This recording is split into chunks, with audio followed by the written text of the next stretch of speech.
கிறிஸ்துவ சகோதரர்களே, உங்களை யாவரையும் நம்முடைய நாமத்தினாலும் இயேசு கிறிஸ்து நாமத்தினாலும் உங்களுக்கு கிருபையும் சமாதானமும் உண்டாவதாக வாழ்த்தி உங்களை நான் வரவேற்கிறேன். இந்த நாளிலே நாம் நல்ல ஒரு செய்தியை பார்க்கலாம். இதன் தலைப்பாக 3ஆம் வானம் வரை போன ஒரு மனுஷன் என்ற தலைப்பில் நாம் இந்த பாடத்தை பார்க்கலாம். 3ஆம் வானம் வரை போன ஒரு மனுஷன் என்று. அந்த மனுஷன் யாரு? அந்த 3ஆம் வானம் எங்கிருக்கிறது? அப்படியே அந்த மனுஷன் பரதீசுக்கு எடுத்துக்கொள்ளப்பட்டான் என்று கூட படிக்கிறோம். அந்த பரதீசு என்றால் என்ன என்பதை குறித்தெல்லாம் நாம் இந்த நாளில் பார்க்க போகிறோம். அதிலே நமக்கு என்ன பாடம் இருக்கிறது என்பதை நாளில் நிதானமாக ஆராய்ந்து பார்க்கலாம். அதற்காக நாம் எடுத்துக்கொள்ளப்பட்ட வேத வசனம் 2 கொரிந்தியர் 12ஆம் அதிகாரம் 1-2 வசனங்கள். 2 கொரிந்தியர் 12 1-3 மேன்மை பாராட்டுகிறது எனக்கு தகுதி அல்லவே, ஆகிலும் கர்த்தருடைய தரிசனங்களையும் வெளிப்படுத்தல்களையும் சொல்கிறேன். கிறிஸ்துவுக்குள்ளான ஒரு மனுஷனை அறிவேன். அவன் 14 வருஷத்துக்கு முன்னே 3ஆம் வானம் வரைக்கும் எடுக்கப்பட்டான். அவன் சரீரத்தில் இருந்தானோ சரீரத்துக்கு புறம்பே இருந்தானோ அதை அறியேன், தேவன் அறிவார். அந்த மனுஷன் பரதேசிக்குள் எடுக்கப்பட்டு மனுஷர் பேசப்படாததும் வாக்கு கெட்டாததும் ஆகிய வார்த்தைகளை கேட்டான் என்று அறிந்திருக்கிறேன்.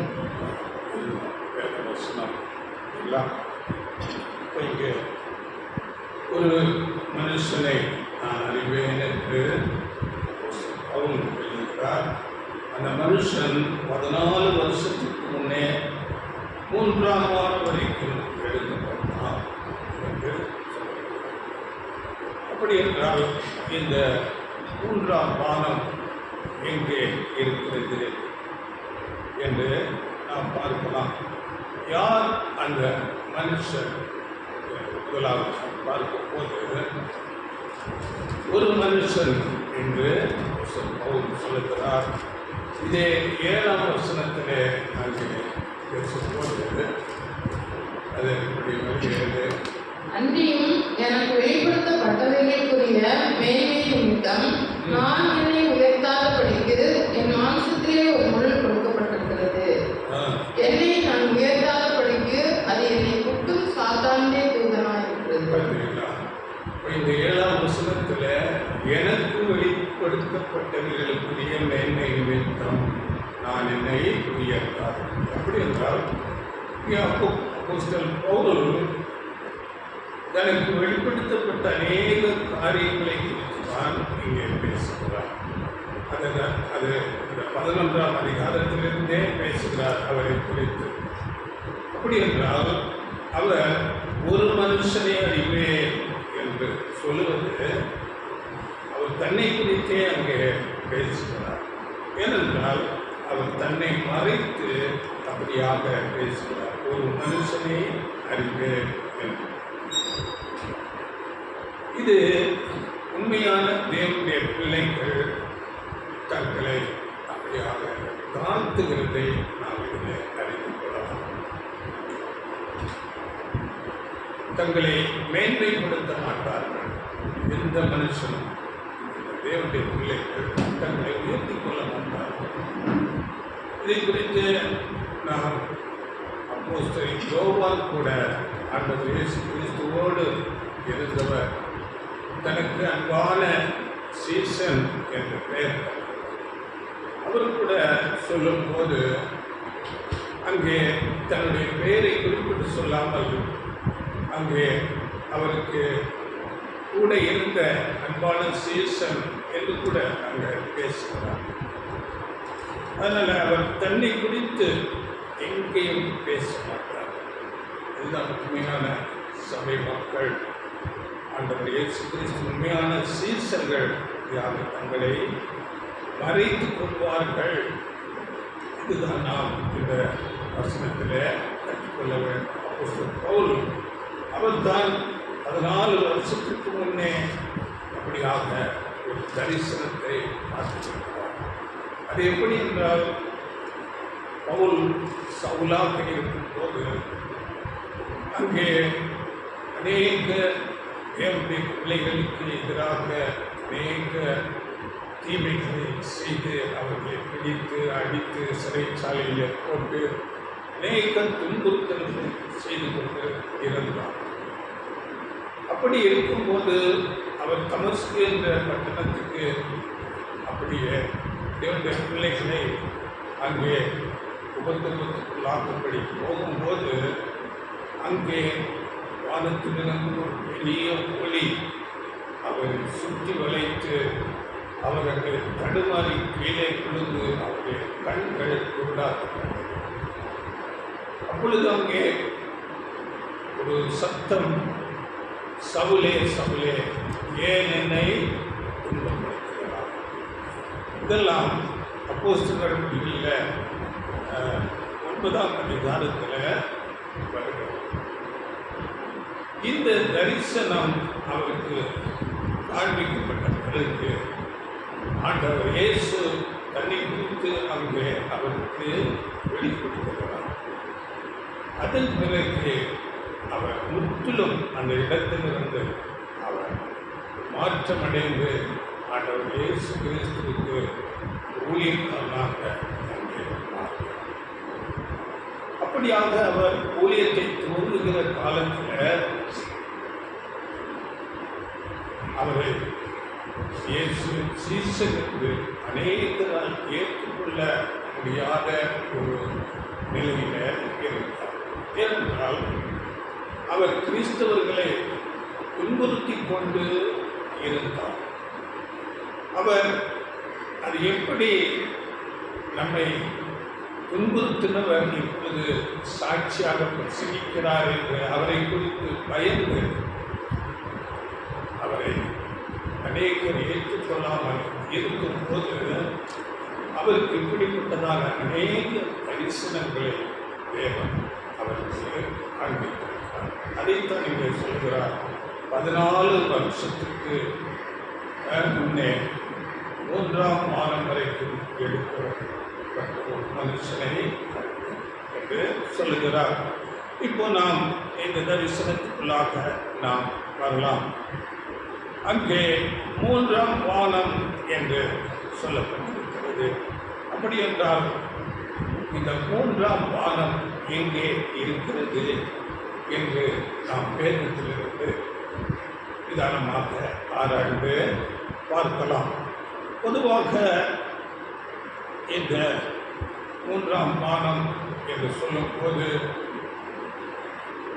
நாம் பார்க்கிற வானமண்டலம், ஆகாயம், அதற்கு மேலாக போகும்போது 1வது வானம், 2வது வானம், 3வது வானம் அப்படி இருக்கிறதாக அநேகர் அதைத்தான் பேசுகிறார்கள். அப்படியே யூதர்கள் இப்படியாக மேலே 1, 2, 3 என்று 7 வானங்கள் இருப்பதாக நம்புகிறார்கள். அதையே இஸ்லாம் மார்க்கத்தார் கூட 7 வானங்கள் மேலாக இப்படி 1, 2 என்று வானமண்டலத்தில் அங்கே 7 வானங்கள் இருப்பதாக அங்கே நம்புகிறார்கள். ஆனால் வேதத்தின்படி அப்படியாக இருக்கிறதா என்றால் அது அப்படி இல்லை. அதை குறித்து நாம் பார்க்கும்போது வேதத்தில் நாம் பார்க்கிறோம். அது நாம் சயின்ஸு ஆராய்ச்சியாளர்கள் மூலமாக கூட நாம் பார்க்கும்போது நாம் பார்க்கிற இந்த ஆகாய மண்டலம், அதாவது அட்மாஸ்பியர் என்று சொல்லுகிறார். இந்த ஆகாய மண்டலத்தில் பறவைகள் பறந்து கொண்டிருக்கின்றன. இன்னும் மேகங்கள் அங்கே வருகிறது. அப்படியே மழை பெய்கிறது. இவையெல்லாம் அட்மாஸ்பியர் என்று சொல்லப்படுகிற நாம் பார்க்கிற ஒரு வானமண்டலம். இதை குறித்து நாம் விஞ்ஞானபூர்வமாக பார்க்கும்போது இது என்ன சொல்லுகிறார்கள்? நாம் பார்க்கிற ஒரு 10 கிலோமீட்டர் வரைக்கும் ட்ரோபோஸ்பியர் என்ற ஒரு வார்த்தையை சொல்லி அங்கே விஞ்ஞானிகள் சொல்கிறார். ட்ரோபோஸ்பியர் எப்படி என்றால் இந்த மேக மண்டலம் நாம் பார்க்கிற 10 கிலோமீட்டர் வரைக்கும் இந்த பறவைகள் பறக்கிறது. மேகங்கள் அப்படியே மழை பொழிவது, இன்னும் பெரிய புயல் போன்ற காரியங்கள் எல்லாம் வருவது இந்த ஒரு 10 கிலோமீட்டர் வரைக்கும் உள்ள ஒரு பகுதி.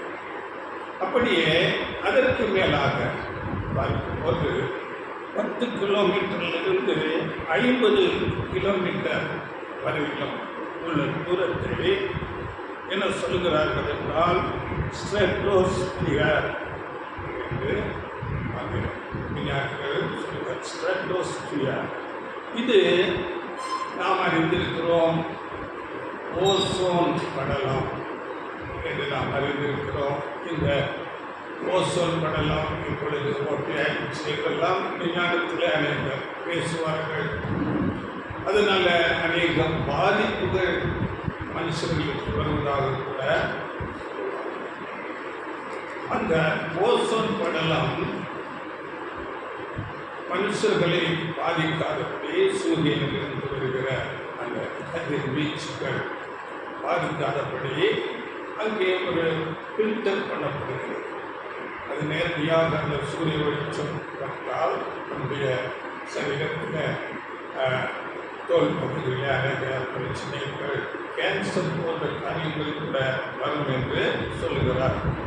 அதனால் இந்த பகுதி 10 கிலோமீட்டரிலிருந்து 50 கிலோமீட்டர் வரையிலும் ஸ்ட்ராட்டோஸ்பியர் என்ற ஒரு லேயர் மனுஷனை பாதுகாக்கக்கூடியாக வைத்திருக்கிறார். அடுத்ததாக 50 கிலோமீட்டரிலிருந்து 85 கிலோமீட்டர் வரையிலும் மெசோஸ்பியர் என்று சொல்லப்படுகிற ஒரு மெசோஸ்பியர். இது இந்த பகுதி மிகவும் கூலாக ரொம்ப குளிர்ந்து இருக்கும். எவ்வளவு குளிர் என்றால் -30 டிகிரி -30 டிகிரி வரையிலும் ஒரு குளிர்ந்த ஒரு பாகமாக அந்த பகுதி இருக்கும். இது நமக்கு தெரியும். -30 என்று சொல்லும்போது 0 டிகிரி வரும்போதே தண்ணீர் எல்லாம் ஐஸ் கட்டி ஆகிவிடும். அப்படி என்றால் -30 டிகிரி என்றால் எவ்வளவு குளிர்ச்சியாக இருக்கும் என்று நாம் அறிந்து கொள்ள வேண்டும். இது எதற்காக அப்படி தேவன் வைத்திருக்கிறார் என்றால், நாம் சில நேரங்களில் நாம் பார்க்கலாம், வானத்திலிருந்து வருகிற இந்த மின்கற்கள், எரிக்கற்கள் எல்லாம் வந்து இந்த பூமியில் விழுவதே சில நேரங்களில் நாம் பார்ப்போம். அதாவது அது நம்ம நட்சத்திரம் கீழே எரிந்து விழுவது போல நாம் பார்க்கலாம். அதாவது இந்த சிட்டி பகுதிகளில் வெளிச்சத்தில் தெரியாது, கிராமங்களில் இருளான பகுதிகளில் நாம் அதை பார்க்கலாம். அந்த விண்கற்கள் எரிந்து வரும்போது இந்த குளிர்ந்த பகுதியில் வரும்போது அது அணைந்து அப்படியாக அது இல்லாமல் போய்விடும்படியாக தேவன் அப்படியாக ஒரு பாதுகாப்பு ஒரு லேயரை இது 50 கிலோமீட்டரிலிருந்து 85 கிலோமீட்டர் வரையிலும் அடுத்ததாக 85 கிலோமீட்டரிலிருந்து 700 கிலோமீட்டர் வரையிலும் தெர்மோஸ்பியர் என்ற ஒரு லேயர். இந்த தெர்மோஸ்பியர் என்பது மிகுந்த ஒரு ஹீட், அதிகப்படியான ஹீட்டு உள்ள ஒரு, எவ்வளவு ஹீட்டு இருக்கிறது என்றால் 100 டிகிரியிலிருந்து 1000 டிகிரி வரையிலுமான ஒரு உஷ்ணமான ஹீட்டு உள்ள ஒரு பகுதியாக லேயர் இருக்கிறது. அது என்ன என்று நாம் பார்க்கும்போது அதனுடைய ஒரு வேலை சூரியனிலிருந்து வருகிற ஒரு எக்ஸ்ரேஸ் போன்ற பயங்கரமான கதிர்கள் அங்கே அளிக்கப்படுகிறது. மனுஷர்களுக்கு அது ஒரு பாதுகாப்புக்காக அது அங்கே வைத்திருக்கிறார். அடுத்ததாக பார்க்கும்போது அந்த 700 கிலோமீட்டரிலிருந்து 10,000 கிலோமீட்டர் வரையிலும் எக்ஸோஸ்பியர் என்ற ஒரு பகுதி.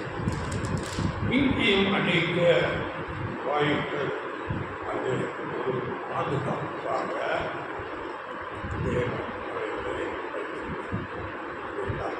தேவன் எவ்வளவாக இந்த பூமியில மனுஷர்கள் ஜீவராசிகள் எல்லாம் குடியிருக்கும்படியாக இந்த பூமியை மிகுந்த ஒரு பாதுகாப்பு கொடுத்து தேவன் தம்முடைய ஞானத்தில் அவர்களை சிருஷ்டித்து அமைத்து வைத்திருக்கிறார்.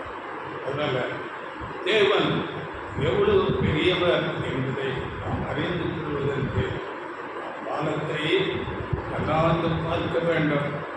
அதன் பிறகு அதற்கு மேலாக போகும்போது நாம் பார்த்தோம் 10,000 கிலோமீட்டர். அதற்கு மேலாக நட்சத்திரங்கள், நாம் பார்க்கிற சந்திரன், சூரியன் போன்ற அநேக கோடியான கேலக்சி என்று சொல்லக்கூடிய அண்டங்கள், கோடியான அண்டங்கள் இந்த யூனிவர்ஸில், இந்த பிரபஞ்சம் என்று சொல்லப்படுகிற இந்த யூனிவர்ஸில் அப்படியாக அநேக கோடியான அந்த கேலக்சிகள் இருக்கிறது. அது நம்முடைய எண்ணிக்கைக்கு அளவுக்கே எடுக்க முடியாத ஒரு எண்ட்லெஸ் என்று சொல்கிறார்.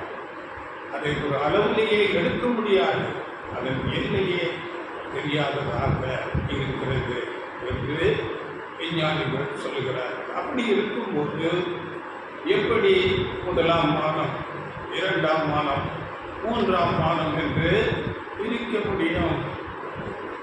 இந்த பூமியை பாதுகாப்பதற்காக மட்டும் இப்படியாக ஒரு 5 லேயர்களை வைத்துக்கொண்டு அதன் பிறகு அதன் எல்லை ஒரு அளவிடவே முடியாத அளவுக்கு இருக்கிறது. தேவன் ஆச்சரியமாக இந்த பூமியை சிருஷ்டித்து எல்லா ஜீவராசிகளையும் அவர் பாதுகாத்து வைத்திருக்கிறார். அதனால் சங்கீதங்களிலே நான் படிக்கும் போது சங்கீதம் 19ஆம் அதிகாரம் 1ஆம் வசனத்தில் வானங்கள் வானங்களில் தேவனுடைய மகிமையை வெளிப்படுத்துகிறது, ஆகாய விரிவு அவருடைய கரங்களின் கிரியை அறிவிக்கிறது. வானங்கள் தேவனுடைய மகிமை, ஆகாய மண்டலத்தை நம்ம பார்க்கணும். அப்போதான் தேவனுடைய மகிமை எவ்வளவு என்பதை நாம் அறிந்து கொள்ள முடியும். அப்படியே பிற மார்க்கத்தான் இருக்கிற வணக்கத்தில் இருக்கிற ஜனங்கள் அவர்கள் தங்கள் தெய்வங்களை அவர்கள் கோயில்களில் ஒரு கருவறை என்று ஏற்படுத்தி அந்த கருவறைக்குள்ளாக அந்த விக்கிரகத்தை வைத்து தெய்வங்களாக வணங்குகிறார்கள். அவர்கள் கேட்கும்போது உங்கள் தெய்வம் எங்கே, உங்கள் கடவுள் எங்கே என்று கேட்கும்போது வேதத்தில் நமக்கு அதற்கு பதிலாக வருகிறது ஏசாயா 66ஆம் அதிகாரம் 1ஆம் வசனத்தில் கர்த்தர் சொல்கிறது என்னவென்றால், வானம் எனக்கு சிங்காசனம், பூமி எனக்கு ஆதரவு. வானம் எனக்கு சிங்காசனம், பூமி எனக்கு ஆதரவு. அப்படி என்றால் வானத்திலே நம்முடைய தேவன் சிங்காசனம் அமைத்து இடத்திலே இருக்கிறார். வானம் என்னுடைய சிங்காசனம். அது எங்கே என்று வேதத்தில் நமக்கு தெளிவாக கொடுக்கப்படவில்லை. ஆனாலும் அது எந்த திசை என்று தெளிவாக பேசப்படுகிறது. அது எந்த திசை? வடதிசை. வடதிசையில் உள்ள வடதிசையில் உள்ள ஆராதனை ஸ்தலங்களிலே நான் வீற்றிருப்பேன் என்று அங்கே சாத்தான் பேசுகிறார். ஏசாயா 14ஆம் அதிகாரம் 13ஆம் வசனம். ஏசாயா, நான் வானத்துக்கு ஏறுவேன், தேவனுடைய நட்சத்திரங்களுக்கு மேலாக என் சிங்காசனத்தை உயர்த்துவேன், வடபுறங்களில் உள்ள ஆராதனை கூட்டத்தின் பர்வதத்திலே வீற்றிருப்பேன் என்றும். வடபுறத்தில் உள்ள ஆராதனை கூட்டத்திலே நான் வீற்றிருப்பேன் என்று அங்கே சாத்தான் உயர்த்தும் போது காரியங்களே. அதனால வடபுறத்தில் இருக்கிறார். அந்த திசை நமக்கு தெரிகிறது. ஆனால் வானத்தில் எங்கே இருக்கிறார் என்று நாம் அறிந்து கொள்ள முடியாது. அப்படியே ஏசாயா 40ஆம் அதிகாரம் 22ஆம் வசனத்தில் பூமி உருண்டையின் மேல் வீற்றிருக்கிறார் என்று வேதம். பூமி உருண்டையின் மேலே வீற்றிருக்கிறார் என்றால் பூமிக்கு மேலாக வானத்துக்கு மேலே ஒரு இடத்துல வீற்றிருக்கிறார். அவரை நாம் அறிய முடியாது. ஏனென்றால் வேதத்தில் நாம் சொல்லும்போது அவரை குறித்து அவர் மனுஷரால் ஒருவரும் கண்டிராதவரும் காணக்கூடாதவருமாய் இருக்கிறவர் என்று வேதம் சொல்லுகிற 1 தீமோத்தேயு 6ஆம் அதிகாரம் 16ஆம் வசனம். ஒருவராய் சாவாமை உள்ளவரும் சேரக்கூடாத ஒளியில் வாசம் பண்ணுகிறவரும் மனுஷரில் ஒருவரும் கண்டிராதவரும் காணக்கூடாதவருமாய் இருக்கிறவர். அப்படி தேவன் காலத்தில் காணக்கூடாத மனுஷனுக்கு ஒருவரும் கண்டிராதவரும் காணக்கூடாதவரும் இருக்கிறார். அப்படிப்பட்டவர் சொல்லுகிறார், வானம் என்னுடைய சிங்காசனம்.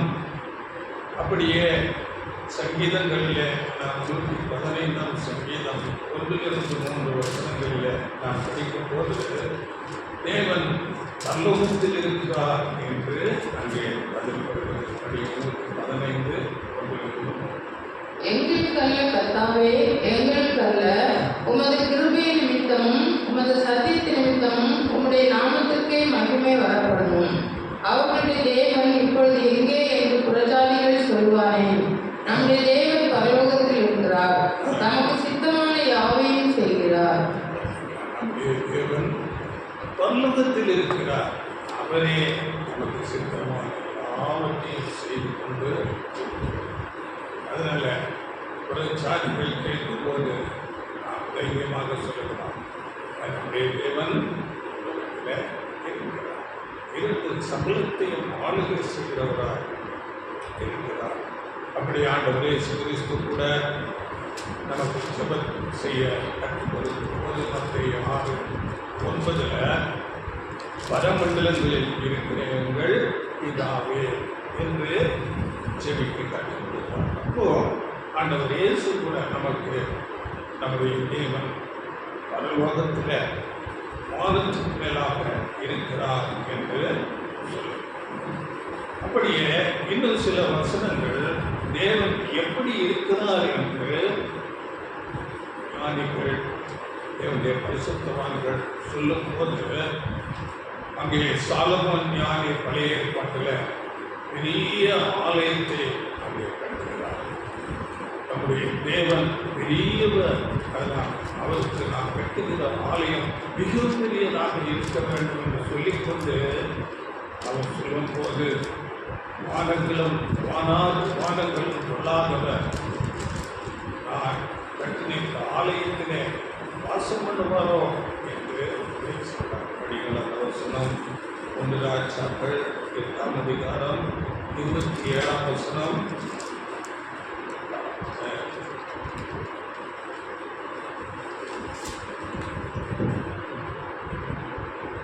தேவன் மெய்யாக பூமியிலே வாசம் பண்ணுவாரோ இதோ வானங்களும் வானாதி வானங்களும் உண்மை கொள்ளாதே. நாம் கட்டின இந்த ஆலயம் ஏமாத்திரம். ஆமா, எவ்வளவு பெரிய ஆலயத்தை நான் கட்டப் போகிறேன் என்று சொல்லி பெரிய ஆலயத்தை கட்டினான். ஏனென்றால் தேவன் பெரிய கட்டி முடித்துக் கொண்டு சொல்லும்போது வானங்களும் வானாதி வானங்களும் கொள்ளாதே, நான் கட்டின ஆலயம் மாத்திரம் என்று பெரிய ஞானி சாலமோன் சொல்லுகிறார். அப்படியே உபாகமம் 10ஆம் அதிகாரம் உபாகமம் 10:14 இதோ வானங்களும் வானாதி வானங்களும் பூமியும் அதில் உள்ள யாவும் தேவனாகிய கர்த்தருடையவைகள். நாம் பார்க்கிற இந்த வானம், சூரியன், சந்திரம், நட்சத்திரங்கள், கோடி கோடியான கேலக்சி, பேரண்டம், பிரபஞ்சம் நம்முடைய தேவனுக்கு சொந்தமானது. வானங்களும் வானாதி வானங்களும் பூமியும் அதில் உள்ள யாவும் தேவனாகிய கர்த்தருடையவைகள். இப்போ நாம் பார்க்கும்போது இப்படிப்பட்ட வானத்துக்கு ஒரு மனுஷன் எப்படி ஏறி போகிறது? ஒரு மனுஷன் ஜீவனோடு இருக்க வேண்டும் என்றால் அந்த மனுஷனுக்கு சில காரியங்கள் தேவையாக இருக்கிறது. இந்த பூமியிலே அதற்கு ஏற்ற ஒரு சீதோஷ்ண நிலை, அதற்கேற்ற ஒரு வெப்பம் இருக்க வேண்டும், அப்படி காற்று இருக்க வேண்டும், அப்படியே இந்த பூமி ஈர்ப்பு இவைகளெல்லாம் ஒரு நல்ல சரியாக இருந்தால் தான் அந்த மனுஷன் அங்கே ஜீவிக்க முடியும். அப்படி இருக்கும்போது அப்போஸ்தலர் பவுல் எப்படி அங்கே 3ஆம் வானம் என்று சொல்லப்படுகிற இடத்துக்கு ஏறி போனார் என்று நாம் வேதத்திலிருந்து தியானிக்கலாம். வேதத்தில் அநேக பரிசுத்தவான்கள் அப்படியாக தேவனோடு சஞ்சரித்து கொண்டிருந்து அப்படியே தேவனோடு எடுத்துக் கொள்ளப்பட்டிருக்கிறார். இதை குறித்து நாம் ஆதியாகமத்திலேயே கூட படிக்கும் போது ஏனோக்கு என்ற ஒரு மனுஷன் தேவனோடு சஞ்சரித்துக் கொண்டிருந்தார். அங்கே தேவனோடு சஞ்சரித்துக் கொண்டிருந்து கொண்டு மனுஷன் தேவனிடத்திலே எடுத்துக் கொள்ளப்பட்டான் என்று நாம் படிக்கிறோம். ஏனோக்கு ஆதியாகமம் 5:24 ஏனோக்கு தேவனோடு சஞ்சரித்துக் கொண்டிருக்கையில் காணப்படாமல் போனான், தேவன் அவனை எடுத்துக் கொண்டார் என்று வேதம். எப்படி மாம்சத்தில் மனுஷன் அப்படியாக எடுத்துக் கொள்ளப்பட்டார்? நாம் பார்த்தோம், வானமண்டலத்தில் பார்க்கும்போது இந்த பூமியை தாண்டி அநேக லேயர்கள் இருக்கிறது. ரொம்ப ஹீட்டான இடம் இருக்கிறது, அப்படியே நமக்கு குளிர்ச்சியான இடம் இருக்கிறது, அது மேலே போக காற்று மண்டலம் இருக்காது. அப்படி இருக்கும்போது எப்படி எடுத்துக்கொள்ளப்பட்டார்? வேதம் சொல்கிறது, எனக்கு தேவனோடு சஞ்சரித்துக் கொண்டு இருக்கும்போது அவர் தேவனோடு எடுத்துக்கொள்ளப்பட்டார். அப்படியே இங்கே எலியா என்ற ஒரு மனுஷன் கூட அங்கே அக்கினி வெள்ளத்திலே அவர் எடுத்துக் கொள்ளப்பட்டார் என்று வேதத்தில் நாம் படிக்கிறோம். அதுக்குள்ள படிக்கிறோம் 2 ராஜாக்கள் 2ஆம் அதிகாரம் 11ஆம் வசனம். அவர்கள் பேசிக்கொண்டு நடந்து போகையில் இதோ அக்கினி ரதமும் அக்கினி குதிரைகளும் அவர்கள் நடுவாக வந்து இருவரையும் குறித்தது. எலியா சுழல் காற்றிலே பரலோகத்துக்கு ஏறி போனான். பார்த்தீங்களா? இங்கே எலியா சுழல் காட்டிலே பரலோகத்துக்கு ஏறி போனான். எப்படி மாம்சரத்தம் பரலோகத்துக்கு போக முடியாது என்று அப்போஸ்தலன் பவுல் சொல்கிறார். 15 30 சகோதரரே, நான் சொல்கிறது என்னவெனில், மாம்சமும் இரத்தமும் தேவனுடைய ராஜ்யத்தை சுதந்திரிக்க மாட்டாது. அழிவுள்ளது, அழியாமை சுதந்திரிப்பதும் இல்லை. மாம்சரத்தம் அங்கு தேவனுடைய ராஜ்யம் பரலோகத்துக்கு போக முடியாது. பார்த்தது போல ஏனென்றால் மாம்சத்தில் இருக்கிற மனுஷனுக்கு அது சரியான ஒரு சீதோஷ்ண நிலை, காற்று, எல்லா சூழ்நிலைகள் இருக்கிறது. அப்பொழுது தான் அவன் ஜீவிக்க முடியும். ஆனால் இங்கே நாம் பார்க்கும்போது ஏனோக்கு தேவனோடு எடுத்துக்கொள்ளப்பட்டார். அப்படியே எலியா அல்லதுக்கு எடுத்துக்கொள்ளப்பட்டார். அப்படியே இன்றைக்கு நாம் பார்க்கும்போது பொதுவாக எல்லா கிறிஸ்தவர்கள் வேதத்தில் இருக்கிற அநேக பரிசுத்தவான்கள் எல்லாரும் மரித்து பரலோகத்திலே இருப்பதாக ஆபிரகாம், ஈசாக்கு, யாக்கோபு, இன்னும் தாவீது, எல்லா பரிசுத்தவான்கள் எல்லாம் மரித்தவர்கள் பரலோகத்திலே இருப்பதாகவே சொல்கிறார். இது உண்மையா? எலியா பரலோகத்துக்கு எடுத்துக் கொள்ளப்பட்டது உண்மையா என்று நாம் பார்க்கும்போது இது நாம் எப்படி அறிந்து கொள்வது என்றால் நமக்கு தெரியாது. பரலோகத்துக்கு போக முடியாது என்று மட்டும் நாம் அறிந்து பரலோகத்தில் இருந்து வந்தவரிடத்தில் நாம் கேட்கலாம். இந்த எலியா இல்லாவிட்டால் ஏனோக்கு, இந்த பரிசுத்தவான்கள், ஆபிரகாம், ஈசாக்கு, யாக்கோபு, இன்னும் தாவீது போன்ற அநேக தீர்க்கதரிசிகள் எல்லாரும் பரலோகத்தில் இருக்கிறார்களா என்று நாம் கேட்கலாம். பரலோகத்தில் இருந்து இறங்கினவர் ஒருவரே, அவர் நம்முடைய ஆண்டவர் இயேசு கிறிஸ்து. அவரை குறித்து வேதத்தில் சொல்லும் போது முந்தின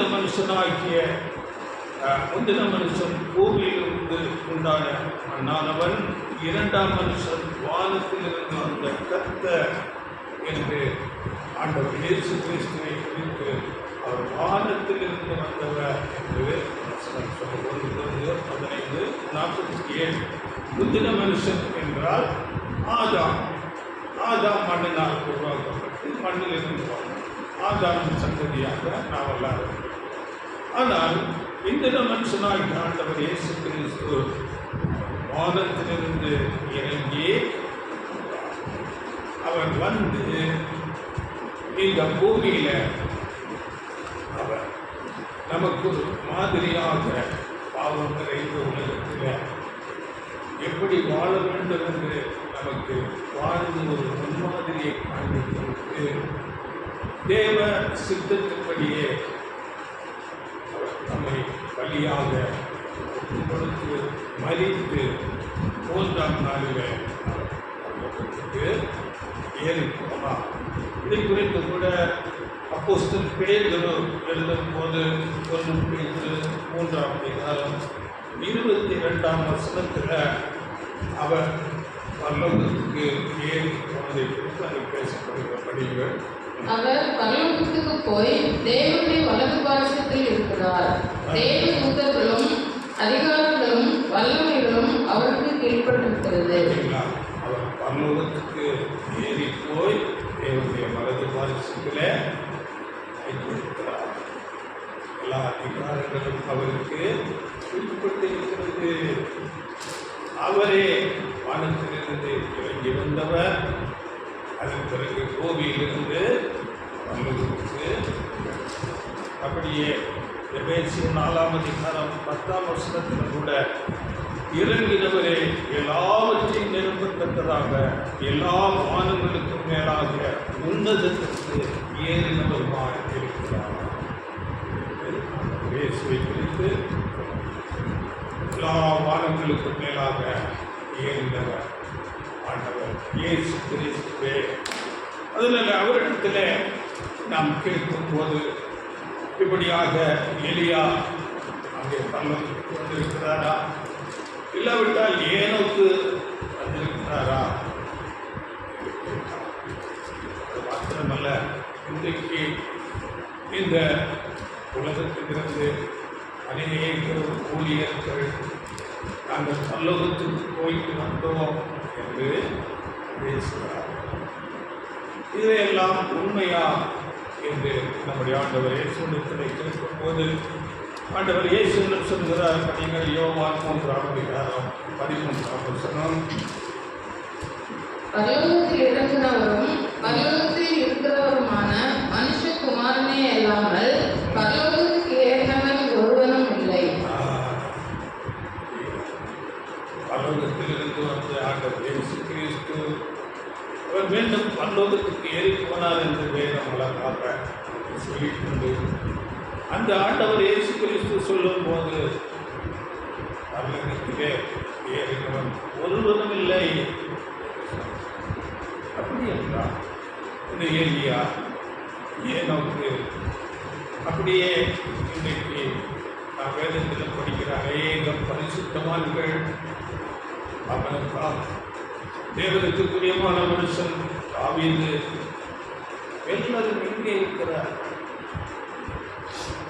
ஆண்டவர் இயேசு சொல்லுகிறார், பரலோகத்தில் யாரும் இல்லை.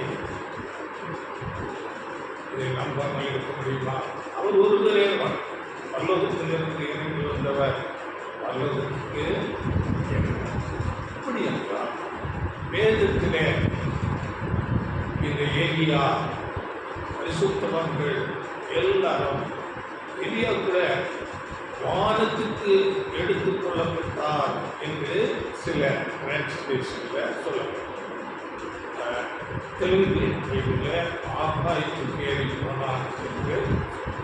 அதனால அவர் இந்த பூமியிலிருந்து எடுத்துக்கொள்ளப்பட்டு அது தேவன் நமக்கு ஒரு படிப்பினைக்காக ஒரு அடையாளத்துக்காக அந்த காரியங்களை செய்து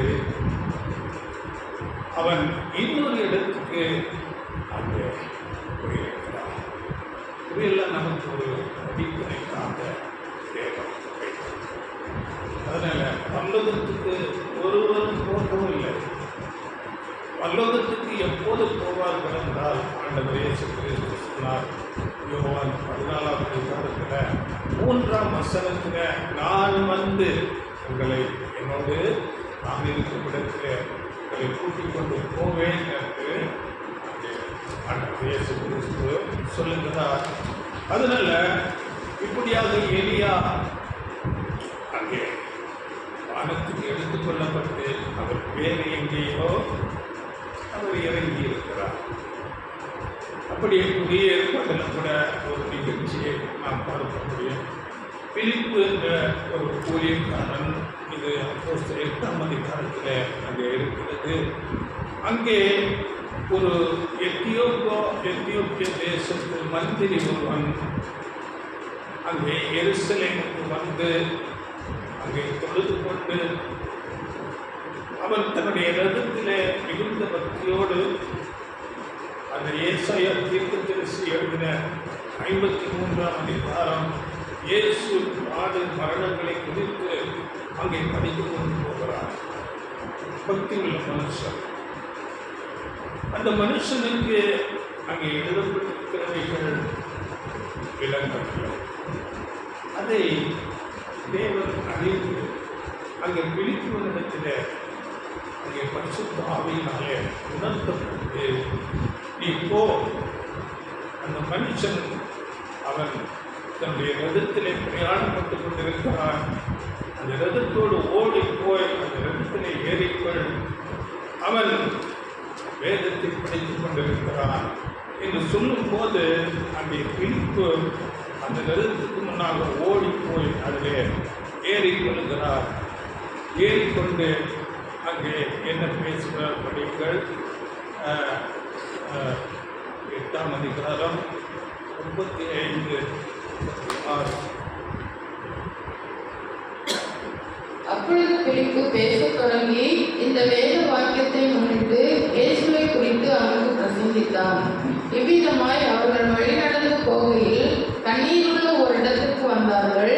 அப்பொழுது மந்திரி, இதோ தண்ணீர் இருக்கிறதே, நான் ஞானஸ்நானம் பெறுகிறதற்கு தடை என்ன என்றான். அதற்கு முன்பதாக நாம் படித்து பாருங்கள். அப்போஸ்தலர் நடவடிக்கைகள் 8ஆம் அதிகாரத்தில் அந்த காரியங்கள் இருக்கிறது. அதுக்கு முன்பதாக அவர் படித்துக் கொண்டிருந்தது அங்கே ஏசாயத்துக்கு 53ஆம் அதிகாரத்தில் அவருக்கு ஆண்டவர் இயேசுவை குறித்து சொல்லப்பட்ட ஒரு ஆட்டை போல கொண்டு போகப்பட்டார். அவர் தம்முடைய வாயை திறவாதிருந்தார் என்று அதை படித்துக் கொண்டு போகிறார். ஆனால் அவருக்கு புரியவில்லை. இந்த தீர்க்கதரிசி யாரை குறித்து பேசுகிறார், தன்னை குறித்து பேசுகிறாரா என்று அவர் அங்கே பிலிப்போடு பேசும்போது அங்கே பிலிப்பு ஆண்டவர் இயேசு கிறிஸ்துவை குறித்து அங்கே சாட்சி பகிர்ந்த அநேக காரியங்களை சொல்லும்போது அந்த மனுஷன் இப்பொழுது ஞானஸ்நானம் எடுத்துக் கொள்ளலாமா என்று சொல்லி கேட்டுக்கொண்டு அவருக்கு அங்கே ஞானஸ்நானம் கொடுக்கிறார். ஞானஸ்நானம் கொடுத்து அங்கே கரையேறின பொழுது அவர் அந்த இடத்திலிருந்து எடுத்துக் கொள்ளப்பட்டு இன்னொரு இடத்துக்கு அவர் போய்விடுகிறார். படிகளந்த வசனம் 39, 40 கூட. அவர்கள் தண்ணீரிலிருந்து கரையேறின பொழுது கர்த்தருடைய ஆவியானவர் பிலிப்பை கொண்டு போய் விட்டார். மந்திரி அப்புறம் அவனை காணாமல் சந்தோஷத்தோடு தன் வழியே போனான். பிலிப்பு ஆசோத்திலே காணப்பட்டு அவ்விடத்திலிருந்து பிரயாணம் பண்ணி செசரியாவுக்கு வருகிற வரையில் சகல பட்டணங்களிலும் சுவிசேஷத்தை பிரசங்கித்துக் கொண்டு வந்தான். எருசலேமிலிருந்து ஆசோத்து என்று சொல்லப்படுகிற இன்னொரு இடத்துக்கு கிட்டத்தட்ட 50 கிலோமீட்டர் தூரத்தில் உள்ள அந்த இடத்துக்கு தேவாவை நாம் எடுத்துக்கொள்ளப்பட்டு போனார் என்று. அதனால தேவன் இப்படிப்பட்ட காரியங்களை செய்கிறவராக இருக்கிறார். அதனால ஒருவரும் பரலோகத்துக்கு ஏறி போகிறார். தாவீது பரலோகத்துக்கு போனாரா?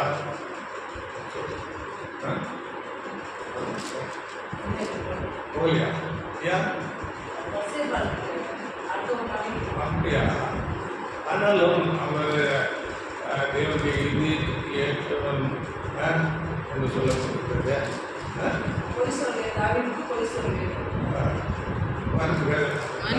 மன்னிப்பு பெற்றுக்கொண்டாரே, மன்னிப்பு பெற்றுக்கொண்ட பிள்ளை இறந்தது, அவருக்கு முன் கொடுக்கப்படவில்லை, இதெல்லாம் அவர் அதுக்கு கண்டனை வந்தது. ஆனால் அதன் பிறகு அவர் சொல்லும்போது அவன் என்னுடைய இருதயத்துக்கு ஏற்றவன் என்று கூட சாட்சி பெற்றானங்கள்லாம் இருக்கிறது. அப்படிப்பட்ட தாவீது பரலோகத்துக்கு ஏறி போகவில்லை என்று தெளிவாக சொல்லப்பட்டிருந்த புஸ்தகம் 2:34 சொல்லப்பட்டிருப்பீங்க. தாவீது பரலோகத்துக்கு எழுந்து போகவில்லையே, நான் உம்முடைய சத்துருக்களை உமக்கு பாதப்படியாக்கி போடும் வரைக்கும் நீர் என் வலது பாசத்தில் உட்காரும் என்று கர்த்தர் என் ஆண்டவருடனே சொன்னார் என்று அவனே சொல்லியிருக்கிறான். தாவீது பரலோகத்துக்கு ஏறி போகவில்லை.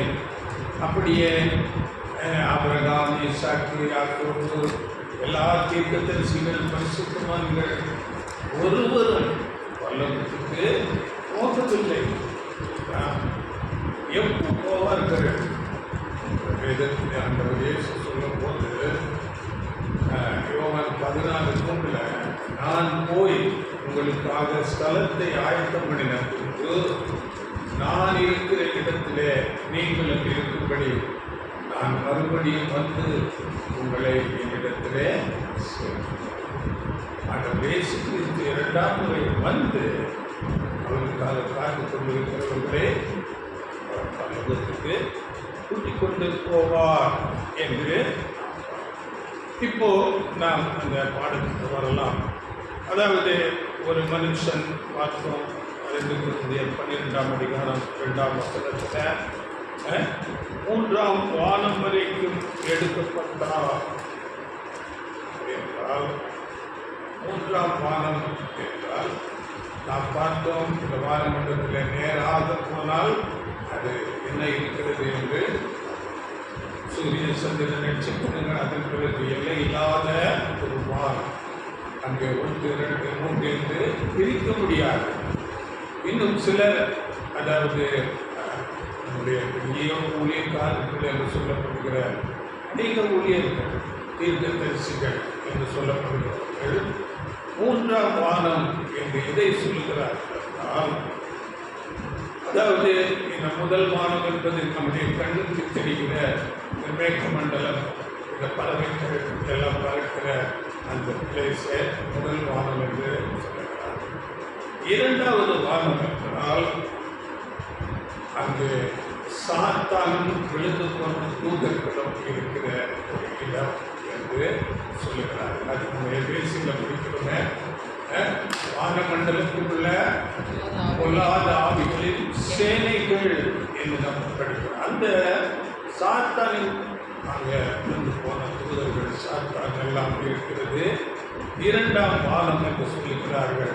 அதற்கு மேலாக அங்கே தேவதூதர்கள் தேவன் எல்லாரும் இருக்கிறார்கள் என்பதாக அந்த மூன்றாம் வானம் என்று அநேக கிறிஸ்தவர்கள், பெரிய ஊழியக்காரர்கள் அப்படியாக சொல்லிக்கொண்டு இருக்கிறார்கள். ஆனால்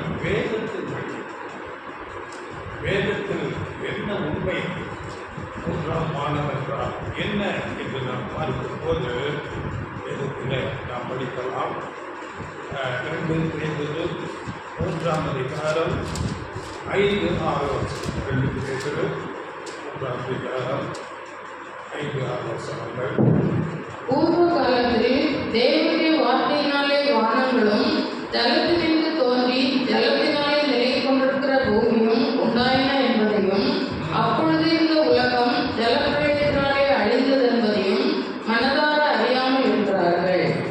பூர்வ காலத்தில் என்னுடைய வார்த்தையினாலே வானங்களும் ஜலத்திலிருந்து தோன்றி ஜலத்தினாலே நிலை கொண்டிருக்கிற பூமியும் உண்டாயின என்பதையும், அப்பொழுது இருந்த உலகம் ஜலப்பிரளயத்தினாலே அழிந்தது என்பதையும் மனதார அறியாமல் இருக்கிறார்கள்.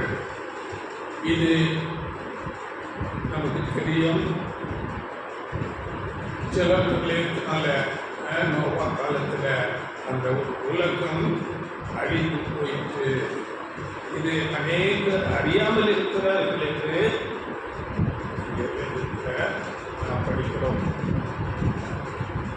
அது முதலாம் உலகம் என்று நாம் அறிவிக்கப்பட ஒரு உலகம் என்று சொல்லும் போது அது வானமும் பூமியும் சேர்ந்தது. இந்திய தேசம் என்று சொல்லும் போது இந்திய தேசம் அதுக்கு மேலாக இருக்கிற வானம் கூட இந்திய தேசத்துக்கு பெரியதாக இருக்கிறது, இந்திய தேசத்தின் கீழாக இருக்கிறது. அந்த முதலாம் உலகம் ஜலப்பிரளயத்தினால அழிந்தது நோவா காலம்.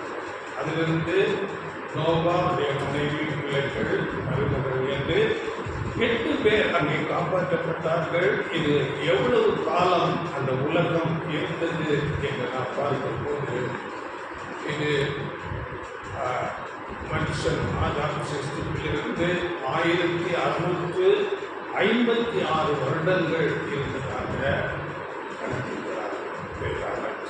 ஏனென்றால் அங்கே ஒவ்வொருத்தருக்கு எப்படியாக எத்தனை வருடம் வாழ்ந்தார்கள் என்று அங்கே கணக்கிட்டு வரும்போது அந்த முதலாம் உலகம் அங்கே 1656 வருடங்கள் இருந்ததாக கணக்கிடுகிறார்.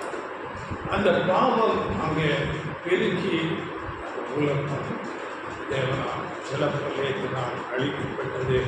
அதன் பிறகு ஒரு உலகம் வருகிறது. படிக்கிறதுல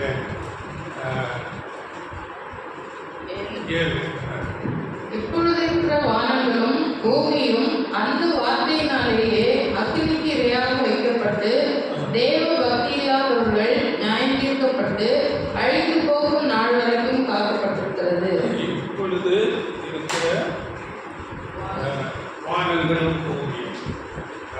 அதன் பிறகு ஒரு வானம் என்று சொல்லப்படுகிறது. அப்போ இது இரண்டாம் உலகம். இதை நம்ம ஒரு பாடம் கூட எடுத்துக்கிறோம். 3 உலகங்கள் என்ற ஒரு பாடம் எடுத்துக்கிறோம்.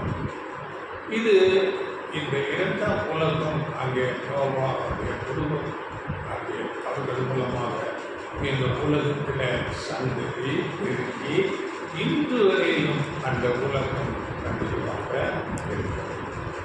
அப்படி என்றால் இன்றைக்கு இருக்கிறது இரண்டாம் உலகம். இந்த இரண்டாம் உலகம் கூட அக்கினிக்கு இரையாக வைக்கப்பட்டிருக்கிறது என்று சொல்லப்படுகிற 10ஆம் வசனம். கர்த்தருடைய நாள் இரவிலே திருடன் வருகிற விதமாய் வரும். அப்பொழுது வானங்கள் மடமடவென்று அகன்று போம், பூதங்கள் வெந்து உருகிப்போம், பூமியும் அதில் உள்ள கிரியைகளும் எரிந்து அழிந்து போம். கர்த்தருடைய நாள் இரவிலே திருடன் வருகிற நாள் வரும்.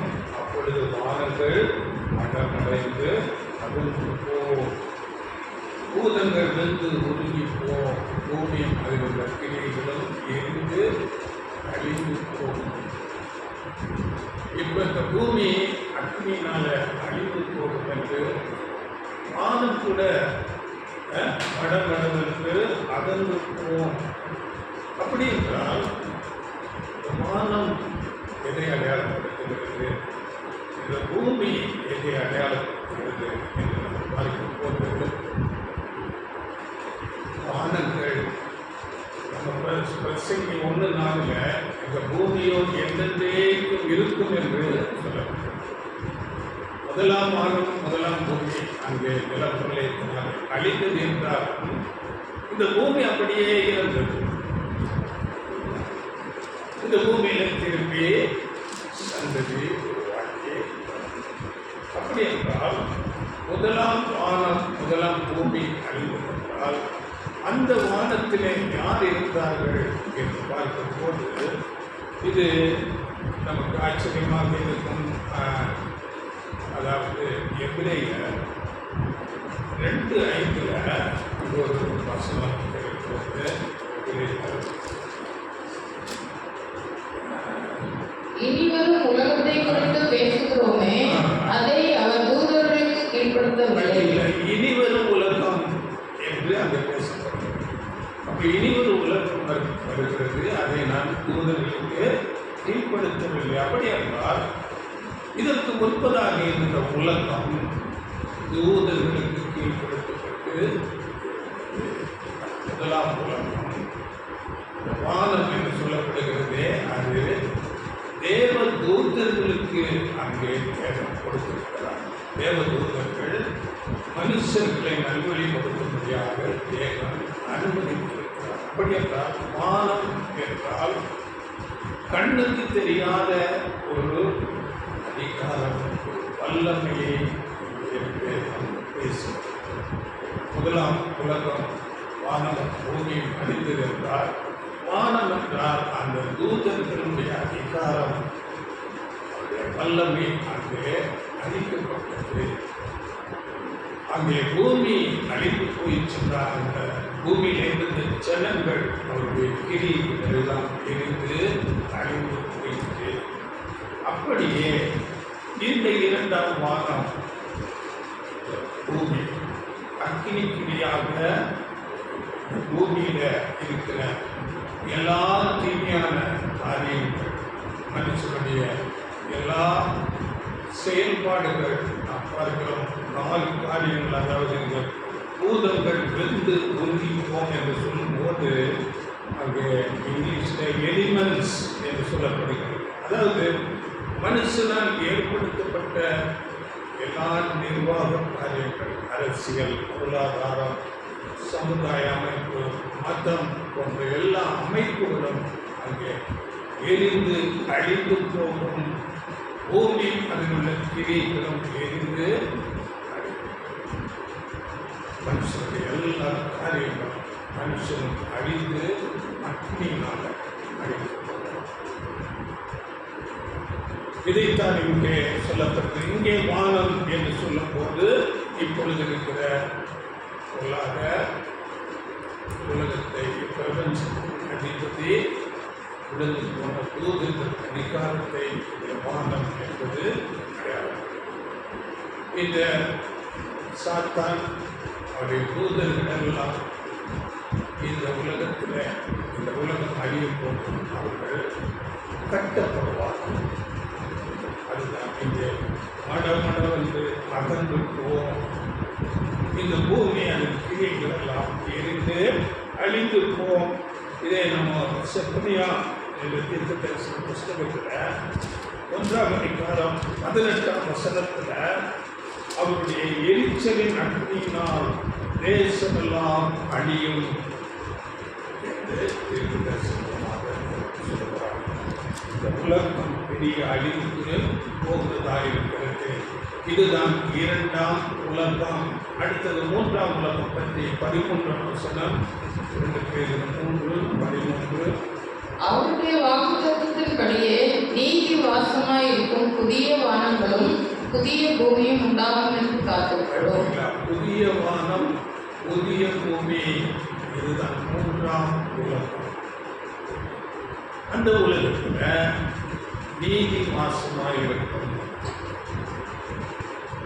அந்த வானத்தில் சபையும் ஆண்டவர் இயேசு கிறிஸ்துவும் ஆளுநர்களாக இருப்பார்கள். இந்த பூமியில் எல்லா மனுஷர்கள் உயிர்ப்பிற்கு வந்து நீதியை கற்றுக்கொண்டு அங்கே நீதி வாசமாயிருக்கிற புதிய வானம் புதிய பூமி வரும் என்று சொல்லப்பட்டிருக்கிறது.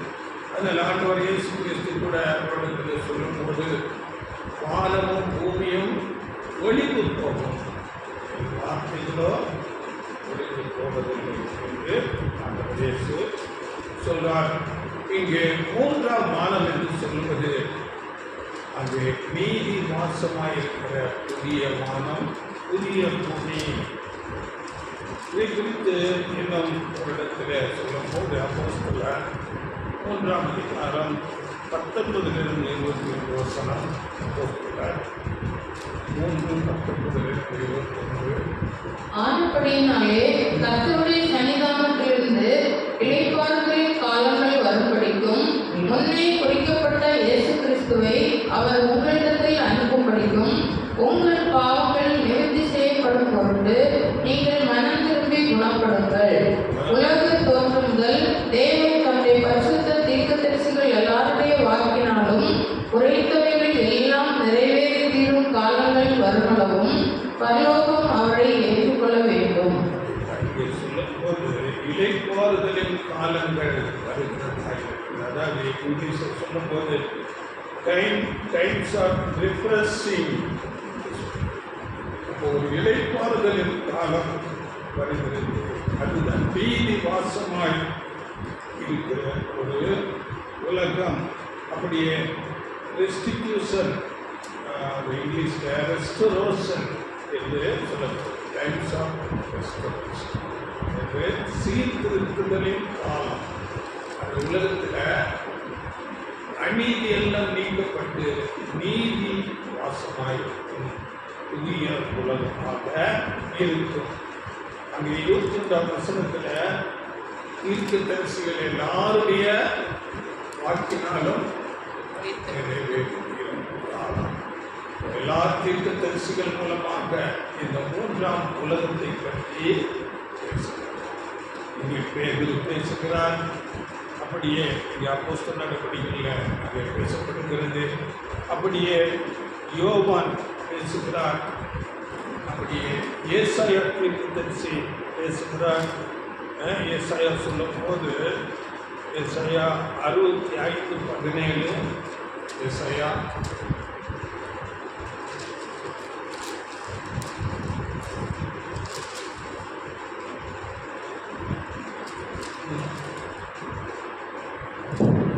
இதோ நான் புதிய வானத்தையும் புதிய பூமியையும் சிருஷ்டிக்கிறேன், முந்தினவைகள் இனி நினைக்கப்படுவதில்லை, மனதிலே தோன்றுவதும் இல்லை.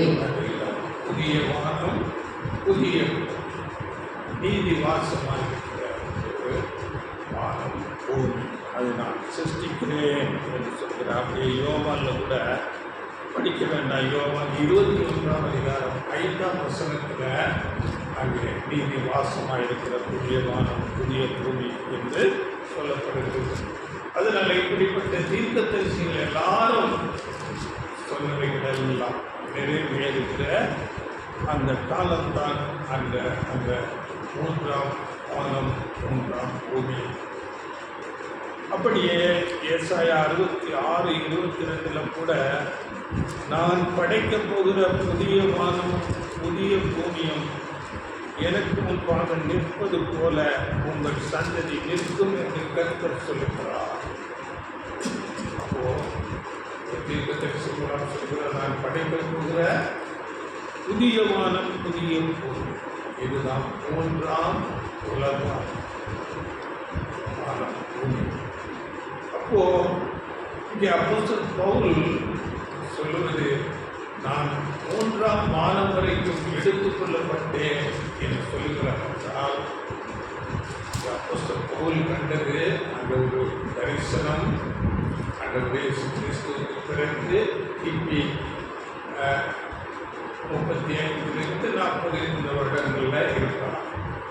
அந்த வருடத்திலிருந்து அவர் 2000 வருஷத்துக்கு பின்னால் புதியமான புதிய பூமி இன்னும் வரவே இல்லை. அந்த ஒரு உலகத்தை அங்கே அப்போஸ்தலன் பவுல் பார்த்திருக்கிறார். தேவன் அதை ஒரு விஷனாக தரிசனமாக இருக்கிறார். அங்கே அந்த காரியங்களை பார்த்துக்கொண்டு அங்கே நடந்த காரியங்களை அவரால் விவரிக்கவே முடியவில்லை. அவ்வளவாக 4ஆம் வசனத்தில் அது 12:4 அவன் சரீரத்தில் இருந்தானோ சரீரத்துக்கு புறம்பே இருந்தானோ அதை அறிய தேவன் அறிவார். அவர் அதாவது அந்த விஷனை அது எப்படி பார்த்திருக்கிறார் என்றால், அவர் நேரடியாக அங்கே இருந்தது போன்ற ஒரு சிந்தை ஒரு செயல் அவருக்கு ஏற்பட்டது. அவர் எப்படி இருக்கிறார், நம்ம வம்சத்தில் இருக்கிறனோ இல்லை, எப்படி இருக்கிறன்னே தெரியல. அப்படியான ஒரு காட்சியாக தேவன் அப்படியாக செய்கிறார். ஆனால் இன்றைக்கு ஊழியர்கள் பொதுவாக என்ன சொல்கிறார்கள், 3ஆம் வானம் 3ஆம் பூமி என்றால் மேலே வானத்தில் மேலே போனோம், அங்கே சாத்தான் இருக்கிறான், அதுக்கு மேலே போனால் 3ஆம் வானம். இதுதான் 3ஆம் வானம் 3ஆம் பூமி. தேவனுடைய ராஜ்யம் 1000 வருட அரசாட்சி. இந்த உலகம் அழிக்கப்பட்டு புதிய வானம் புதிய பூமி, அதைத்தான் இங்கே அப்போஸ்தலன் பவுல் சொல்கிறார். 3ஆம் வானங்கள் அங்கே நாம் படிக்கும் போது அடுத்தது 2 கொரிந்தியர் 12:3 அந்த மனுஷன் பரதீசுக்குள் எடுக்கப்பட்டு மனுஷர் பேசப்படாததும் வாக்குக்கு எட்டாததும் ஆகிய வார்த்தைகளை கேட்டான் என்று அறிவிக்கிறது. அப்படி என்றால் பரதீசுக்கு கூட மனுஷன் போயிருக்கிறார். அப்படிங்களா? அங்கே அப்போஸ்தலன் பவுல் பரதீசுக்கு போயிருக்கிறார். அப்படி என்றால் பரதீசு என்றால் என்ன? பரதீசு பரலோகமா? பார்த்தீங்களா? இதை குறித்து நாம் அறிந்து கொள்ள வேண்டும். இதை குறித்து கூட இன்றைக்கு அநேகர் தவறாக புரிந்து கொள்கிறார்கள். பரதீசுன்னா என்னம்மா? பரதீசு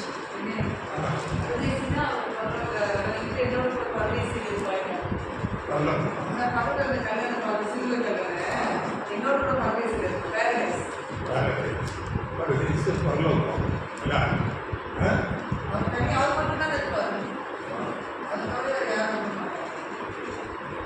ஆனால் அன்றைக்கு ஆண்டவர் இயேசு மரித்து பாதாளத்தில் இருந்தார். 3ஆம் நாள் தான் மரித்தோரிலிருந்து எழுந்தார். அப்படித்தானே?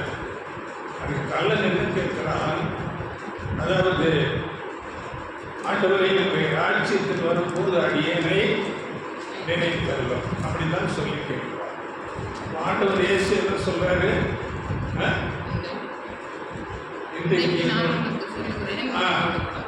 இன்றைக்கு என்னோட கூட அது எப்படி இருக்க முடியும்? அன்றைக்கு ஆண்டவர் இயேசு பாதாளத்தில் இருக்கிறார். 3ஆம் நாள் தான் பாதாளத்திலிருந்து மரித்தோரிலிருந்து எழுந்தார். அதில் சிறிய அந்த டிரான்ஸ்லேஷன் இன்றைக்கு நான் உனக்கு சொல்லுகிறேன், நீ என்னோடு கூட பரதேசில் ஆண்டவர் இயேசு பரதேசுக்கு வரும்போது கல்லணம். இப்போ பரதீசு என்றால் என்ன என்று நம்ம நிதானமாக பார்க்கலாம். பரலோகமா என்று பார்க்கும்போது இன்னொரு இடத்துல கூட இந்த பரதீசு பற்றி சொல்லப்பட்டிருக்கிறது. வெளிப்படுத்தல் 2ஆம் அதிகாரம் 7ஆம் வசனம். ஆவியானவர் சபைகளுக்கு சொல்கிறதை காதுள்ளவன் கேட்க கடவன். ஜெயம் கொள்கிறவன் எவனோ அவனுக்கு தேவனுடைய பரதேசின் மத்தியில் இருக்கிற ஜீவ விருட்சத்தின் கனியை புசிக்க கொடுப்பேன் என்கிறது. ஜெயம் கொள்கிறவன் எவனோ அவனுக்கு தேவனுடைய பரதேசின் மத்தியில் இருக்கிற ஜீவ விருட்சத்தின் கனியை. அந்த ஜீவ விருட்சத்தின் கனி எங்கே இருக்குது? பரதேஸ் என்றால் ஏதேன் தோட்டத்தில் ஆதாம் ஏவாளை சிருஷ்டித்து அங்கே ஏதேனில் வைத்து அங்கே சொல்லப்பட்டது என்ன? அதிகாரம் 2ஆம் அதிகாரம் 9ஆம் வசனத்தில் தோட்டத்தில் எல்லா கனிகளையும் புசிக்கலாம், அங்கே ஜீவ விருட்சத்தின் கனியை எல்லாரும் புசிக்கலாம், நன்மை தீமையாக இருக்க விருட்சத்தின் கனியை மாத்திரம் புசிக்காது அப்படி என்று சொல்லப்பட்டது. அதனால இங்கே பரதீசு என்றால் இது என்ன என்று நாம் நிதானித்து அறியும் போது இதனுடைய அந்த கிரீக் வார்த்தை என்னவென்றால் பர்டிசோஸ் அப்படிங்கிற ஒரு வார்த்தை. பர்டிசோஸ் இதை இங்கிலீஷில் பேரடைஸ் என்று அதை மொழிபெயர்ப்பு. பேரடைஸ் என்று மொழிபெயர்ப்பு. இதனுடைய அர்த்தம் பார்க், கார்டன். இன்னும் தெளிவாக சொல்ல போனால் அதாவது என்க்ளோஸ்டு கார்டன், வேலியடைத்து பாதுகாக்கப்பட்ட ஒரு தோட்டம் என்பதாக அதனுடைய அர்த்தம் வருகிறது. அதாவது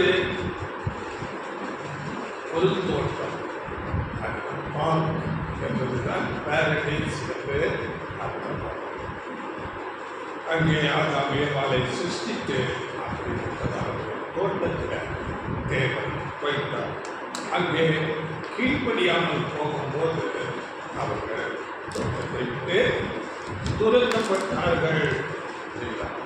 அதன் பிறகு அந்த ஏதேன் தோட்டம் ஜலப்பிரளயம் வரும்போது முற்றிலுமாக அழிந்து, இப்போ பாருங்கள், அந்த ஏதேன் தோட்டமாக நான் இந்த உலகத்தையே மாற்றப் போகிறேன் என்று தேவன் வாக்குப்பட்டார்.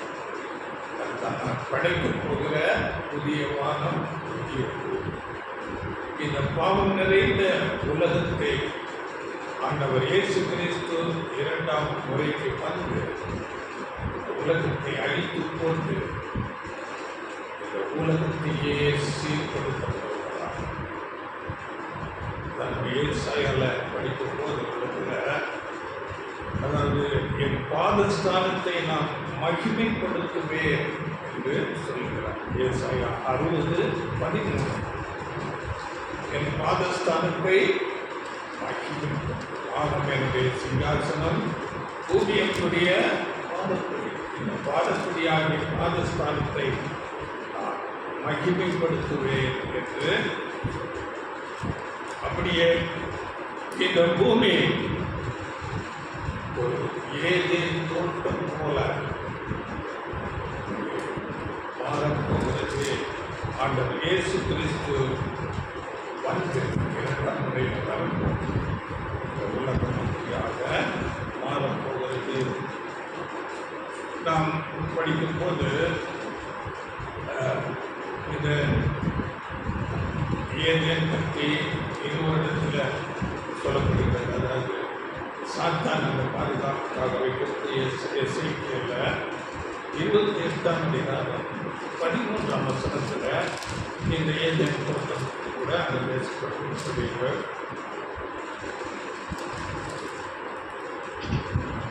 இத்தேவனுடைய தோட்டமாகிய ஏதேனில் இருந்தவன் பத்மராகம், புஷ்பராகம், வைரம், படிகப்பச்சை, கோமேதகம், எஸ்பி, இந்திரநீலம், அரகதம், மாணிக்கம் முதலான சகலவித ரத்தினங்களும் பொன்னும் உன்னை மூடிக்கொண்டிருக்கிறது. சாத்தான் கூட அந்த ஏரியாவில் அவன் அங்கே அந்த ஆதாமே வாழை காப்பாற்றும்படியாக வைக்கப்பட்டான். அதுதான் வசனத்தில் சொல்லப்பட்டிருக்கிறது. அவன் இந்த புதிய உலகத்தில் நீதிவாசமாக இருக்கிற அந்த உலகத்தில் அவன் இருக்க மாட்டான். அவனை நான் வெளிப்படுத்தல படிக்கும்போது 20ஆம் அதிகாரத்தில் ஒரு தூதன் வந்து பெரிய சங்கிலியினால் அந்த சாத்தானை, ஏனென்றால் சாத்தான் இருந்தால் மனுஷர்களை மோசம் போட்டு விடுவான். அங்கே முதலாம் அங்கே ஏதேனில் அப்படித்தான் ஆதாமே வாழை மோசம் போக்கி அவருக்கு. அதனால இந்த புதிய வானம் புதிய பூமி ஆகிய மூன்றாம் பூமியில் உலகத்தில் சாத்தான் இருக்க மாட்டான். அந்த பூமி எப்படி இருக்கும் என்று நாம் ஏசாயா தீர்க்கதரிசி சொல்கிற வசனத்தை படிக்கிற ஏசாயா மூலமாக ஏசாயா 35:1 வனாந்தரமும் வறண்ட நிலமும் மகிழ்ந்து கடுவெளி கழித்து புஷ்பத்தை போல செழிக்கும். அது மிகுதியாய் செழித்து பூரித்து ஆனந்த களிப்புடன் பாடும். பார்த்தீங்களா? வனாந்தரமும் வறண்ட நிலமும் மகிழ்ந்து பூமியில எல்லா இடங்களும் மகிழ்ச்சியாக அங்கே கடுவெளி கழித்து புஷ்பத்தை போல செழிக்கும். எல்லா இடங்களும் பெரிய ஒரு செழிப்பை இங்கே வனாந்தரம் என்று சொல்லும் போது இந்த இரண்டாம் உலகம் இப்பொழுது அக்கினியாக போகும்போது இந்த உலகமே அப்படியாக வனாந்தரம் போல உலகைக்கு போய்விடும். ஏனென்றால் மகா பயங்கர யுத்தங்கள், அழிவு, நாசமோசங்கள் வந்து இந்த உலகமே பெரிய ஒரு வனாந்தரம் போல வனாந்தரம் திரும்ப சீர்படுத்தப்பட்டு அங்கே புஷ்பத்தை போல செழிக்கும். அடுத்த 5, 6, 7 வருஷங்கள் படிக்கிறது. அப்பொழுது குருடரின் கண்கள் திறக்கப்பட்டு செவிடரின் செவிகள் திறவுழுப்போம். அப்பொழுது முடவன் மானை போல் குதிப்பான், பூமியின் நாவும் கம்பீரிக்கும். வனாந்தரத்திலே தண்ணீர்களும் கடுவெளியிலே ஆறுகளும் பாய்ந்தோடும். வெட்டாந்திரை தண்ணீர் தடாகமாகவும் வறண்ட நிலம் நீரூற்றுகளுமாகும். வலு சர்ப்பங்கள் தாவரித்து கிடந்த இடங்களிலே புல்லும் பொறுக்கையும் நாணலும் உண்டாகும். ஆணை போல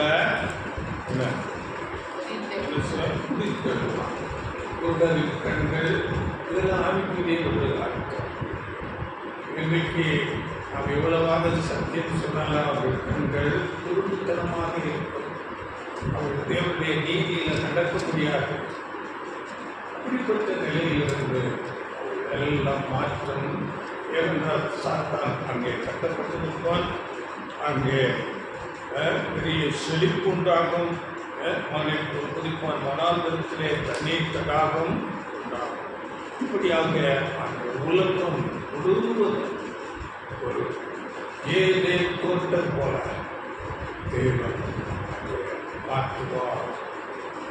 இந்த பூமியில் ஜனங்கள் எல்லாரும்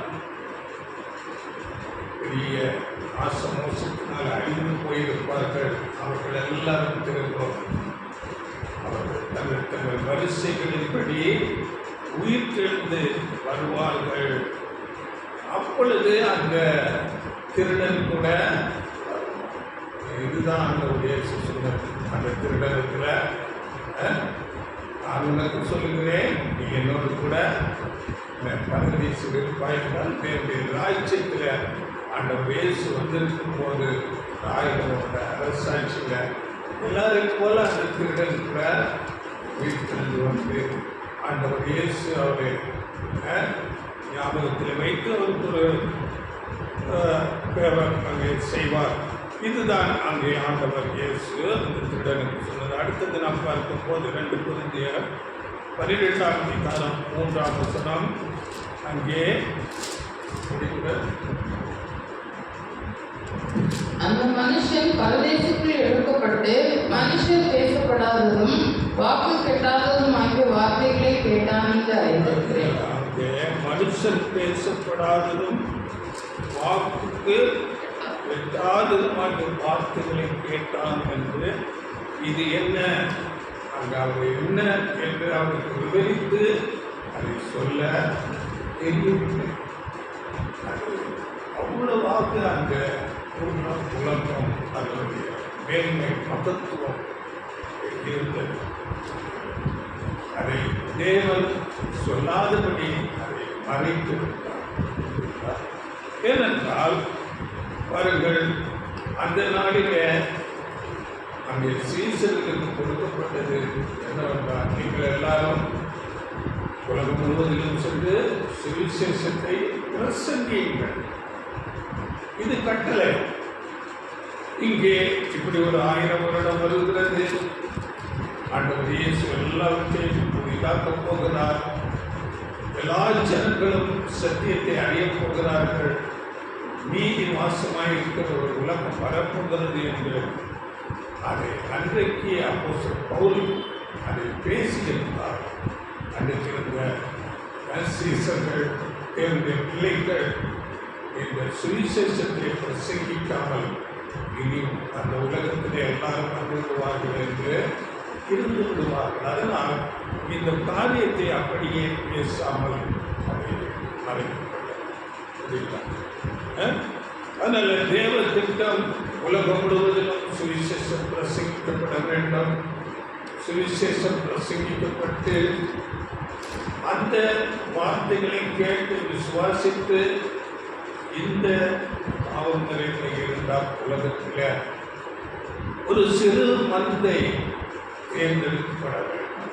சபை வாழும் அவர்கள் பாவத்துக்கு விலகி நீதியாக வாழ்ந்து அவருடைய நாமத்துக்கு அநேக பிரயாசங்களை எடுத்து பாடுபட்டு ஆண்டவர் இயேசு கிறிஸ்துவின் அடிச்சொல்களில் நடந்து அவருடைய சாயலுக்காக மாறி வரும்படியாக அந்த ஒரு சிறு மந்தை பூமி 4 திசைகளிலும் தேர்ந்தெடுக்கும் விதமாக அன்றைக்கு அந்த தேவனுடைய ராஜ்யம் அந்த பரதீசு என்ற காரியத்தை ஒருவரும் அறிந்து கொள்ளக்கூடாதபடி தேவனால் மறைக்கப்பட்டது.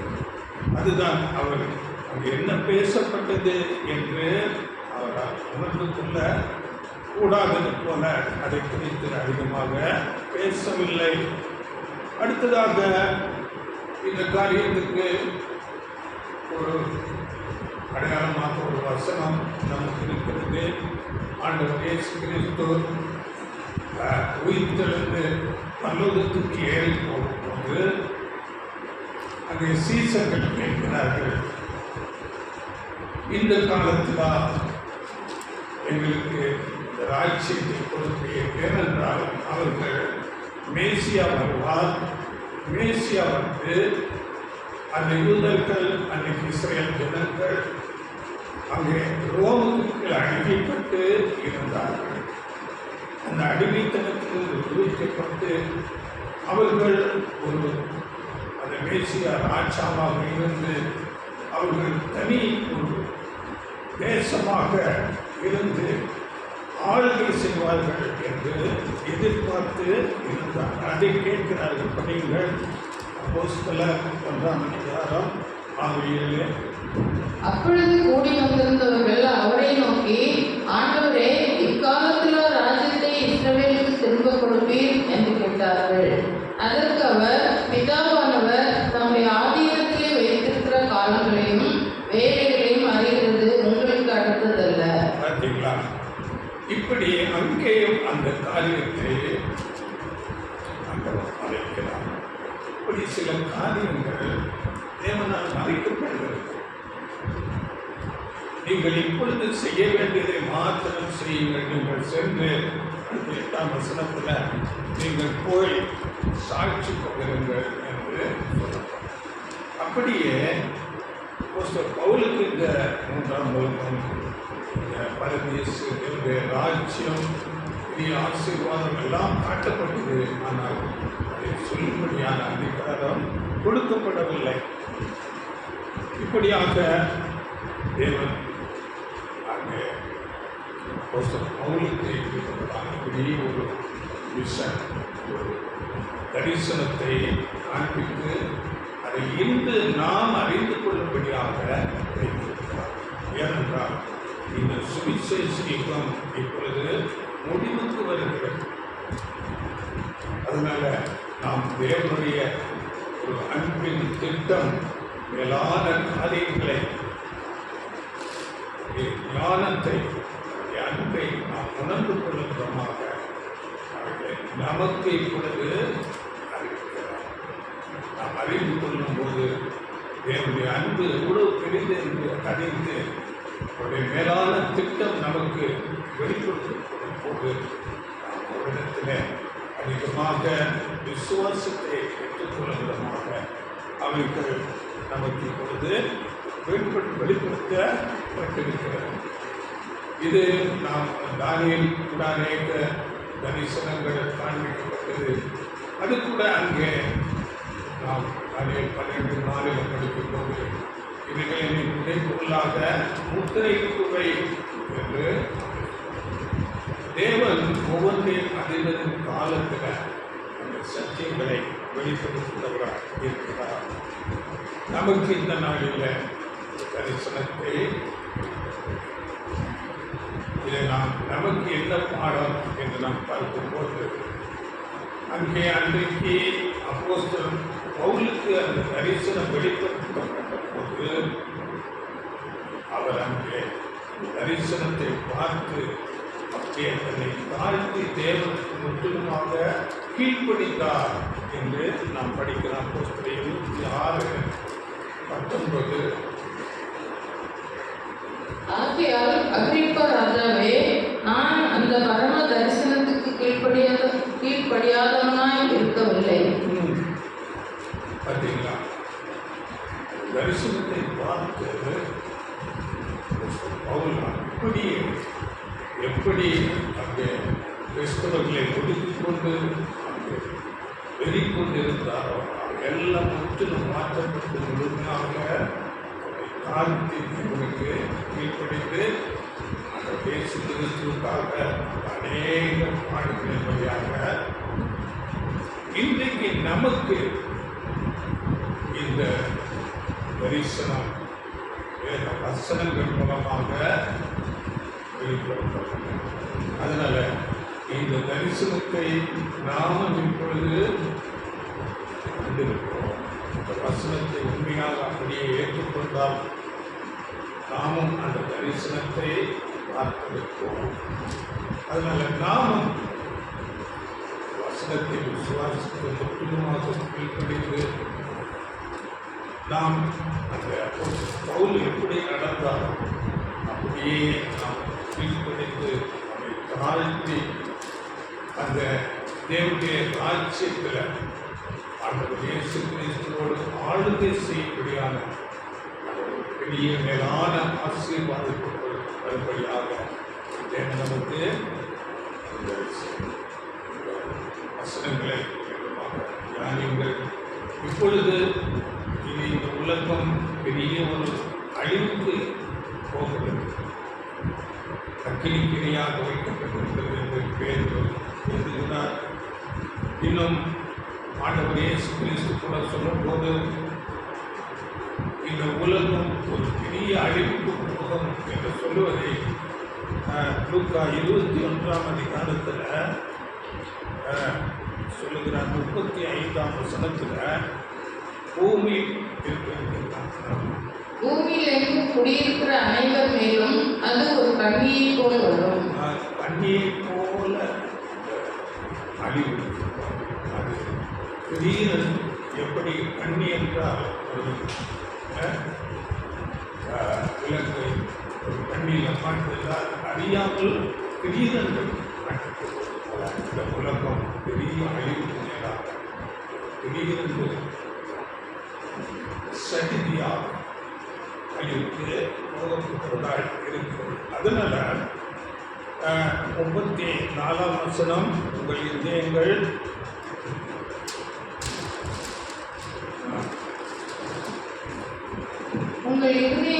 பெருந்தண்டியினாலும் வெறியினாலும் லௌகீக கவலைகளினாலும் பாரம் அடையாத படிக்கும். நீங்கள் நினையாத நேரத்தில் அந்த நாள் உங்கள் மேல் வராத படிக்கும் எச்சரிக்கையாயிருங்கள். சிந்தை பெருந்துண்டி வெறி என்றால் குடி.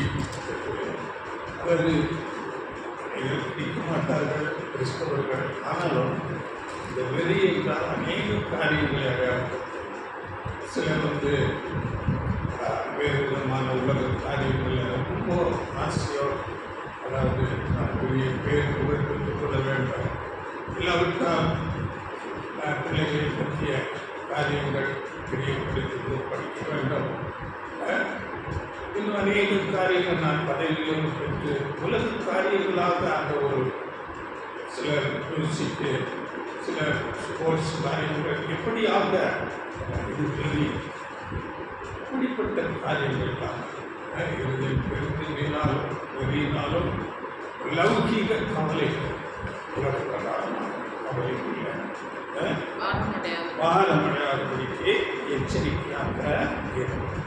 இது நமக்கு ஒரு பாடமாக கடைசி நாட்களில் இருக்கிறோம். எச்சரிப்பாக நாம் இருக்க வேண்டும். ஆண்டவர் இயேசு கிறிஸ்து கூட மார்த்தாள் மரியாள் பேசும்போது அவனை மார்த்தாள் அநேக காரியங்களை குறித்து கவலைப்பட்டுக் கொண்டிருக்கிறார். அப்படி சொல்லும்போது மார்த்தாளே நீ அநேக காரியங்களை குறித்து மரியாள் ஆமாம் தேவையானது ஒன்று. அதுதான் நான் அறிந்து கொள்ள வேண்டும். என்னுடைய காரியத்தில் ஆவிக்குரிய விஷயங்களில் அதிக ஒரு முக்கியத்துவம் கொடுத்து அனுதினமும் ஆண்டவர் இயேசு கிறிஸ்து நடந்தது போல அப்போஸ்தலர் எப்படி அந்த தரிசனத்தை பார்த்து முற்றிலுமாக தன்னை மாற்றிக்கொண்டால் அப்படியும் நாம் நடந்துள்ள தேவையானது ஒன்றே. உலகத்தின் முடிவு கடைசிக்கு வந்து பெரிய அழிவு வரப்போகிறதாக இருக்கிறது. அதனால் நாம் எச்சரிக்கையாக இருந்து அழிவிலிருந்து தப்பித்து மேலான ஒரு ஆசீர்வாதம் போக தேவன் நமக்கு உதவி செய்வாராம்.